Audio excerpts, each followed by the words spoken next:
नमस्ते, वंदे मातरम, जय सनातन। मित्रों, सशक्त भारत से मैं डॉक्टर आर के वर्मा। आज का विषय साथियों जानते क्या है?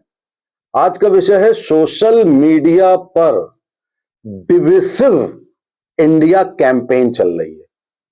डिविसिव इंडिया क्या? भारत को तोड़ो। कैसे तोड़ो? आप सोशल मीडिया, फेसबुक है, इंस्टाग्राम है, ट्विटर है, सब पे जाइए तो एक कैंपेन चल रही है जिसमें कोई एक ग्रुप पोस्ट डालता है सनातन धर्म विरोधी, भगवान विरोधी, हिंदू विरोधी, देवी देवता विरोधी, इस तरीके की पोस्टें पड़ती हैं। और ऊपर जो टाइटल होता है, यानी कि जिसने पोस्ट किया हुआ है उसका नाम नहीं होता, एक ग्रुप पड़ा होता है और उस ग्रुप का संबंध बताया जाता है कि दलितों से है, हमारे हिंदू धर्म के लोगों से ही है। यानी कि हमारे हिंदू धर्म के लोग हिंदू धर्म को क्रिटिसाइज करते हुए उन पोस्टों में दिखाई देते हैं। साथियों, उसमें क्या होता है कि उसके बाद वो पोस्ट इतनी ज्यादा चुभती हैं अंदर से, इतनी गलत होती हैं कि आदमी मजबूर हो जाता है अपनी प्रतिक्रिया देने के लिए। मैं भी देने लगा हूं। और उन प्रतिक्रिया को जब देता है तो वो जो ग्रुप है वो कुछ कहता नहीं है, वो प्रमोट करता है कि और प्रतिक्रिया दो और दो प्रतिक्रिया।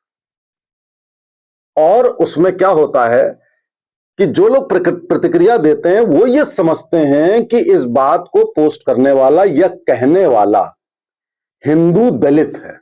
हिंदू भाई, दलित हिंदू ही है, तो वो हिंदू दलित ये पोस्ट कर रहा है तो वो तरह तरह से उसको उलाहना वो भी देना शुरू कर देता है प्रतिक्रिया में। इससे साथियों होता क्या है? इससे होता यह है कि हिंदुओं में एक विभाजन होने लगता है।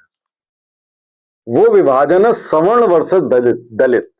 जबकि साथियों वर्तमान में ऐसा कोई विभाजन समाज में नहीं है, ना सड़क पर है, ना स्कूलों में है, ना कॉलेजों में है, ना होटलों में है, ना घरों में है, कहीं भी नहीं है ऐसा विभाजन।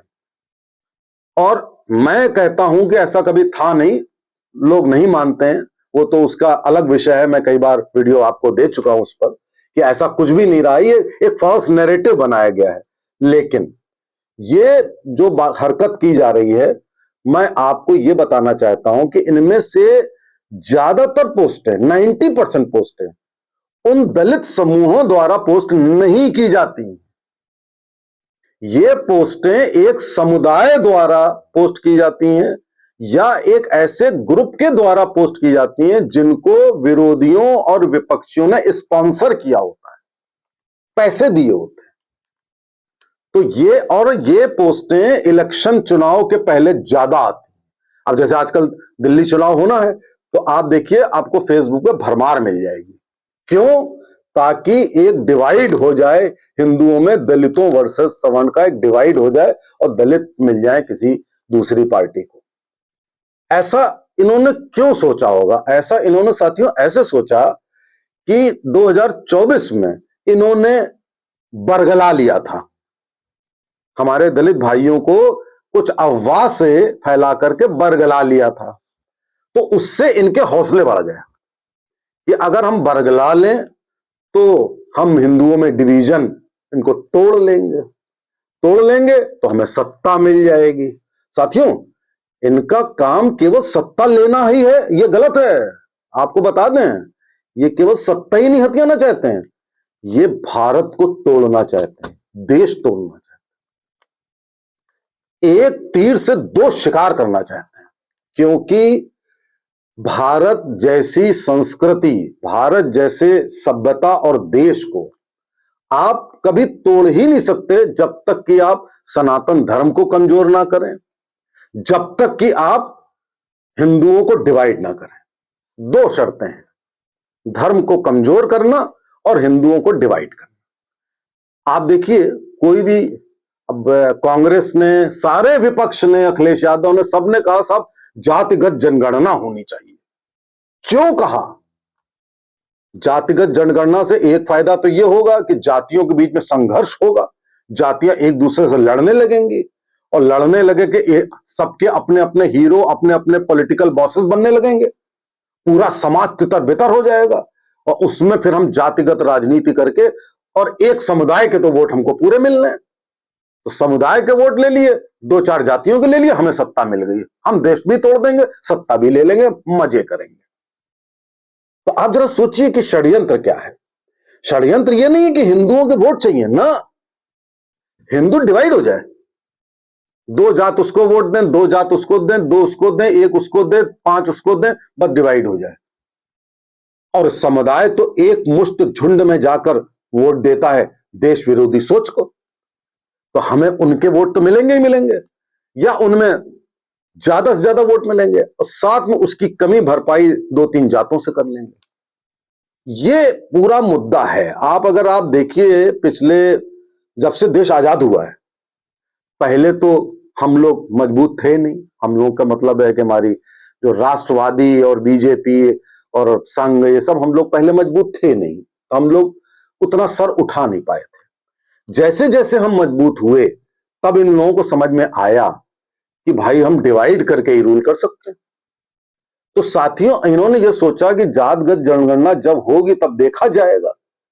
सोशल मीडिया से जो सनातन और हिंदू एकता हुई, हमारी सभ्यता पनपी, लोगों को समझ में आया भारत क्या है, इतिहास हमको समझ में आया, तो अब इनका षड्यंत्र है सोशल मीडिया के जरिए समाज को तोड़ना, और तोड़ने के लिए ऐसी ऐसी बातें लिखो जो चुभे और कुछ हमारे दलित भाइयों को अपील कर जाएं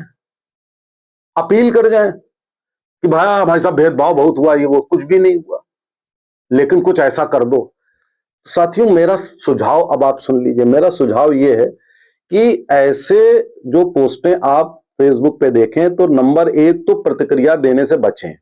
दूसरा, प्रतिक्रिया अगर दें तो दलित विरोधी या किसी व्यक्ति को टारगेट मत करें। आप सीधे सीधे प्रतिक्रिया दें कि सुनो, पाकिस्तानी सोच यहां भारत में नहीं चलेगी, आप भारतीय होकर उस पर कमेंट करें, नंबर एक। नंबर दो, मैं सरकार से भी कहूंगा कि भाई आपकी जो आईटी विंग है, अपनी पार्टी से कहूंगा आपकी आईटी विंग, आपकी जो सोशल मीडिया टीम है, वो क्या कर रही है, कुछ ऐसा करना चाहिए। या तो उसकी प्रतिक्रिया में कुछ अच्छी पोस्टें डालनी चाहिए, या कुछ ऐसा कंप्लेंट करने का सिस्टम होना चाहिए कि ये भाई साहब ये गलत कैंपेन हो रही है। बहुत सारे उसके तरीके हैं। तो हमारी पार्टी, हमारी आईटी सेल, सरकार, उसको इसका संज्ञान लेना चाहिए।